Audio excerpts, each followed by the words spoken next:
Bon, on fait quoi? Bonjour à tous et bienvenue dans cette nouvelle vidéo. C'est un plaisir de vous retrouver aujourd'hui en ce vendredi. J'espère que vous passez un excellent vendredi. Ça y est, le week-end est en train d'arriver. J'espère que vous allez passer un excellent week-end. Et aujourd'hui, justement, peut-être que je vais essayer d'occuper votre week-end avec cette vidéo.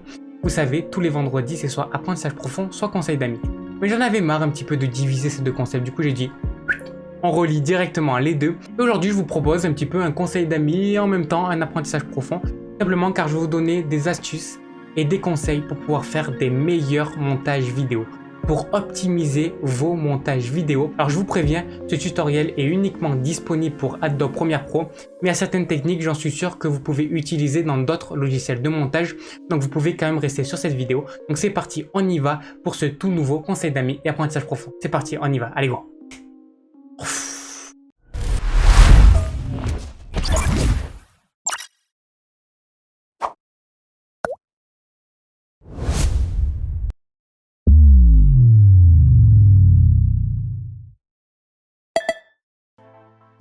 La toute première astuce que je vous propose, c'est pour gagner du temps avec les effets visuels. Alors ça veut dire quoi gagner du temps avec les effets visuels? Vous savez, quand vous mettez des zooms, quand vous essayez d'animer vos textes, mais vous essayez de le faire par vous-même, de l'animer par vous-même. Le problème, c'est que toujours vous devez retaper les mêmes choses et tout ça, c'est chiant.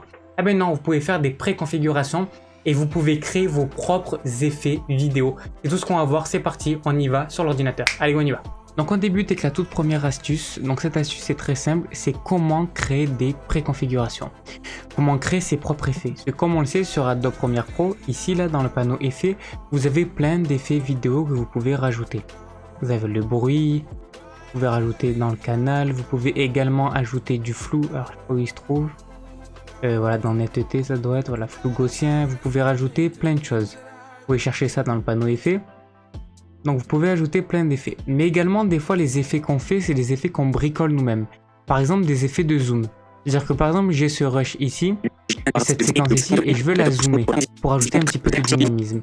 Comment je fais? Tout simplement je vais ici dans le panneau trajectoire et dans l'échelle je vais augmenter l'échelle. Et là au moins j'ai mon zoom. Le problème c'est qu'à chaque fois qu'on va vouloir refaire ça, on va devoir à chaque fois remonter à chaque fois l'échelle.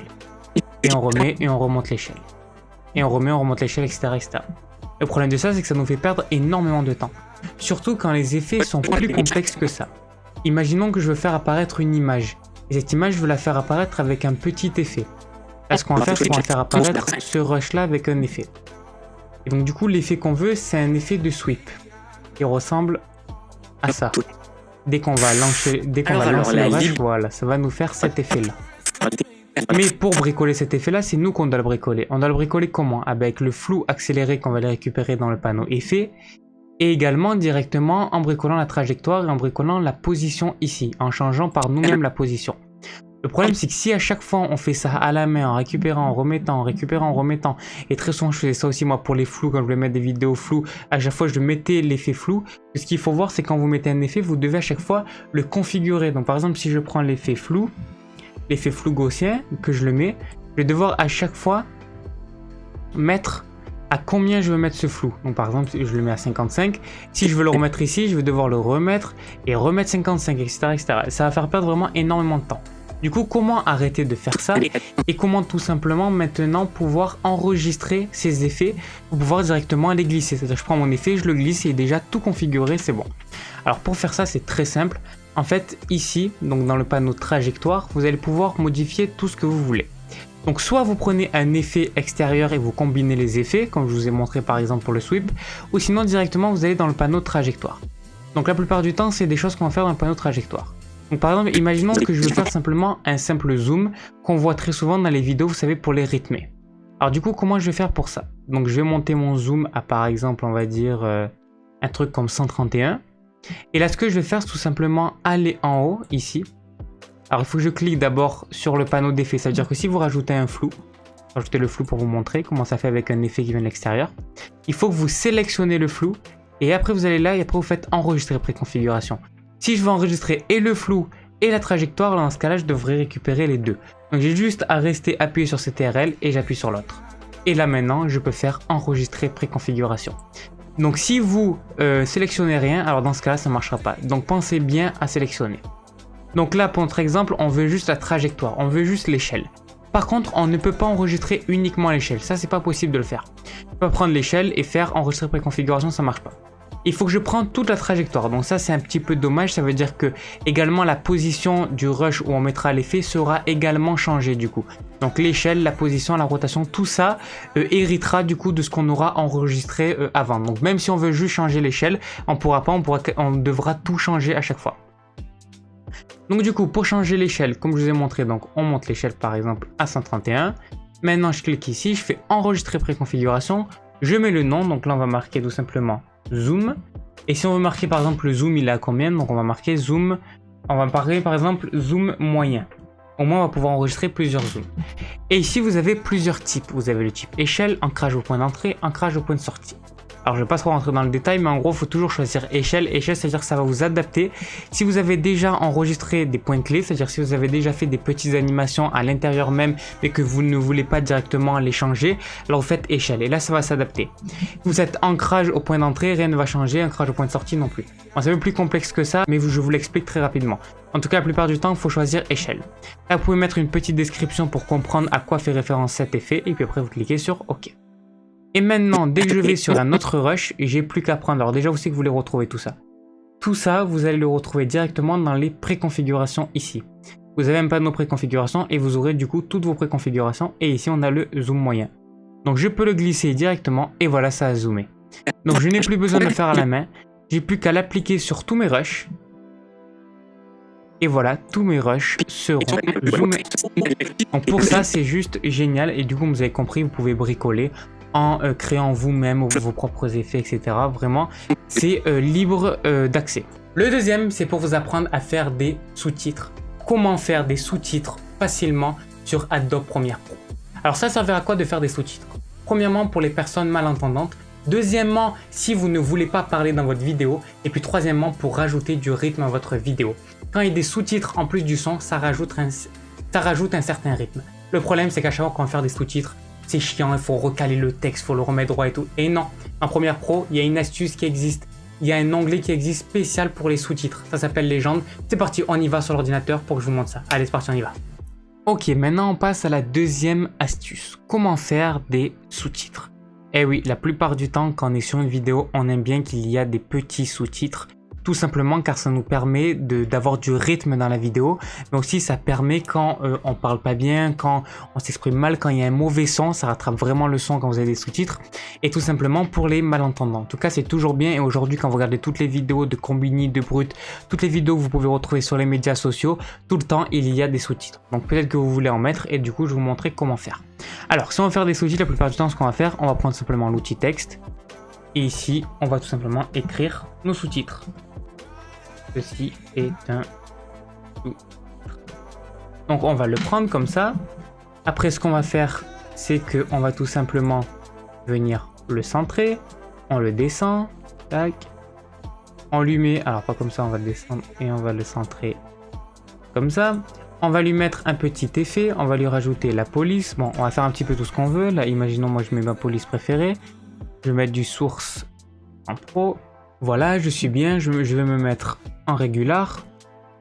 Voilà, j'ai mon sous-titre. Maintenant, je parle. Bon, une fois que on fait quoi? Bonjour à tous. Une fois que j'ai coupé la phrase, hop, je peux mettre la phrase suivante. Donc, soit je vais réécrire directement la phrase, puis je la replace, etc. Ou sinon, tout simplement, ce que je vais faire, c'est que je vais venir dupliquer ici, donc, le texte précédent. Alors, pour recopier le texte ici, sur cette piste-là, ce qu'il faut faire, il faut que je verrouille la piste. En fait, là, si je copie, ce qui va se passer, donc si je copie et que je colle, eh ben, en fait, tout simplement, le rush va se coller ici, dans la piste 1. Donc, c'est pas ce qu'on veut, sinon ça va complètement couper notre rush. Ce qu'on veut, nous, c'est la copier ici, sur cette piste-là. Comment on fait? Ben, tout simplement avec ça. Dès que c'est en bleu, ça veut dire que c'est sélectionné. Donc, si on l'enlève, là, celle-là n'est plus sélectionnée, et on peut sélectionner celle-ci. Et là, maintenant, c'est bon, on peut remettre. Donc on remet, et donc là on va changer. Et puis on va faire ça, et on va le faire indéfiniment jusqu'à finir tous nos sous-titres. Le problème c'est que ça prend énormément de temps. Et pour ça, Premiere Pro a pensé à tout, Adobe a pensé à tout. Il y a un outil spécifique pour ça qui s'appelle Légende. Alors pour créer les sous-titres c'est très simple, on va y chercher le panneau Légende. Pour ça ce qu'il faut faire, c'est qu'il faut d'abord créer un nouvel élément. Donc pour ça, je vais pousser ça. Voilà, le nouvel élément, c'est cette icône-là. On fait nouvel élément. Et ici, vous voyez qu'on a plein d'éléments qui nous sont proposés. Et ici, on a légende. Et c'est celui-ci qu'on va prendre. Légende. Là, on va mettre en standard, on va mettre tout simplement sous-titre en clair. 25 images secondes. Et là, la largeur de notre configuration. Ok, là, on est bon. On a ça. Et maintenant, on n'a plus qu'à le glisser à notre timeline. Puis, on le glisse. Hop là. Et voilà, maintenant, ça y est, on a glissé. Et on a déjà nos sous-titres. Regardez. Je vais remettre ça bien. Et voilà, on a déjà un sous-titre. Saisir le titre de la légende. Maintenant, comment personnaliser ça? Comment modifier? Vous cliquez 2 fois dessus, ça vous ouvrira un panneau. Et là, vous pourrez tout configurer. Donc, on va se mettre sur le panneau. Donc là, on peut changer la police. Là, on peut changer donc la graisse de la police. Ici, on peut changer la taille, les bords, l'espacement. En fait, on peut tout personnaliser. Et puis, c'est ici qu'on va écrire donc nos fameux sous-titres. Donc comment faire? En fait, ici vous avez donc l'entrée, c'est-à-dire le début du sous-titre, et là la sortie, donc la fin du sous-titre. C'est-à-dire que ce sous-titre-là va rester donc du début du rush jusqu'à 3 secondes du rush. C'est-à-dire que dès que je vais arriver à 3 secondes, ici, hop là, ça va hop là disparaître, ça va s'arrêter. Et du coup, comme ça, vous allez pouvoir les enchaîner en fait. Donc là, je mets sous-titre 1, sous-titre 1. Et si maintenant je veux mettre sous-titre 2, je clique dessus, je fais plus et là je sous-titre 2 qui va directement venir s'adapter à la fin de lui. C'est-à-dire que ce sous-titre va tout simplement commencer quand celui-ci se termine. Donc maintenant là on peut marquer sous-titre 2. Et là on n'a plus qu'à venir maintenant changer ici.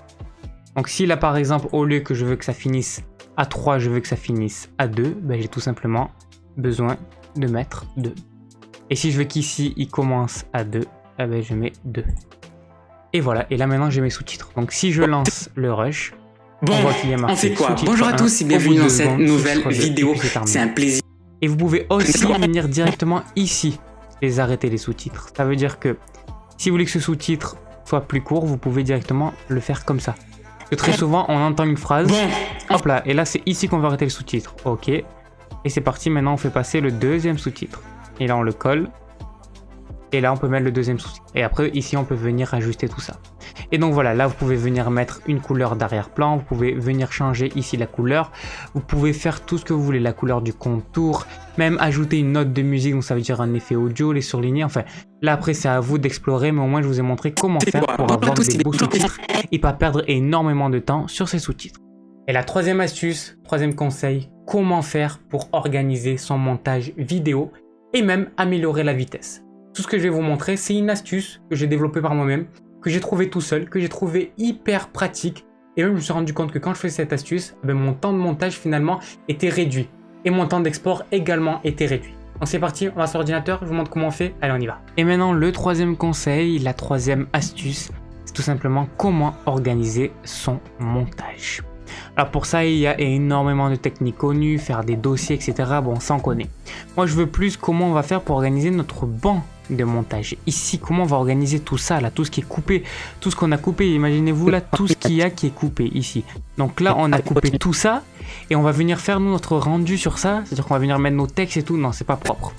Pour ça on peut organiser. Moi ce que je fais c'est que je récupère toujours l'intro, que je vais venir mettre tout seul, je vais venir isoler, après je vais venir isoler l'outro et venir isoler le contenu principal, donc le milieu de la vidéo quoi. Donc là on va aller chercher l'intro, donc l'intro est-ce qu'elle est entière? Oui, l'intro est entière. Du coup ce que je vais faire, je vais tout simplement renommer ça. Alors là vous le voyez que mes rushs sont en vert, alors pour la simple et bonne raison que si je clique 2 fois dessus, là en fait j'ai mes rushs qui apparaissent d'une autre manière. C'est-à-dire que là j'ai le rush entier en fait, mais ici j'en ai des autres. Pourquoi? Tout simplement pour faire la synchro. Quand j'ai voulu faire la synchro du son, parce que le micro du coup il n'enregistrait pas avec le même son que la caméra, quand j'ai voulu faire la synchro entre le son de mon micro et donc ma caméra, du coup je les ai liés. Pour ça vous cliquez droit et vous faites imbriquer. Et de là vous pourrez imbriquer en fait les deux rushs. Et c'est exactement ce qu'on va faire ici pour pouvoir renommer notre rush. Donc ici si on clique dessus et qu'on met intro, voilà, on a organisé et là maintenant on a notre intro. C'est-à-dire que ici, on sait que c'est l'intro. On veut l'outro, alors on va chercher l'outro. On sait qu'on s'arrête. Alors on va voir. Pensée, aucune. Parce que les médias, là, on veut penser. Donc oui, la censure peut... Ok. Dans ce cas-là, je trouve que ça sert à rien de censurer. Donc voilà, j'espère que... Voilà, c'est ici. Donc là, je vais prendre tous ces rushs jusqu'à lui. Et je fais outro. Outro. Ok. Et voilà, ça y est, j'ai organisé. Mais c'est pas fini. Il me reste tous ces rushs là. Donc je les récupère et je vais faire exactement la même chose. Sans récupérer le premier et le dernier. On clique droit, on imbrique et je vais marquer contenu principal. Ok, et voilà, ça y est, on a terminé. Et là, on a vraiment organisé notre banc de montage. Là, c'est hyper propre. Maintenant, vous allez me dire, ok, comment je fais si je veux retrouver tous mes rushs qui sont coupés, si je veux changer tout, vous avez juste à cliquer 2 fois dessus. Et là, vous retrouvez tout. Et ce qui est bien, c'est que c'est ici, du coup, que vous allez pouvoir intégrer vos images. Donc, si vous avez une image à venir intégrer, par exemple, moi, j'ai cette image-là, ben, je vais pouvoir la prendre directement et la mettre ici. Et du coup, si je retourne dans ma vidéo, ben, je le vois pas. Alors pourtant, si je clique, ben là, je vois bien que j'ai intégré mon image. Et du coup, je viendrai tout changer ici. Tout changer dans cette nouvelle séquence qui s'appelle contenu principal. Exactement pareil pour l'intro. Si je veux venir rajouter des choses dans l'intro, je peux venir les rajouter ici.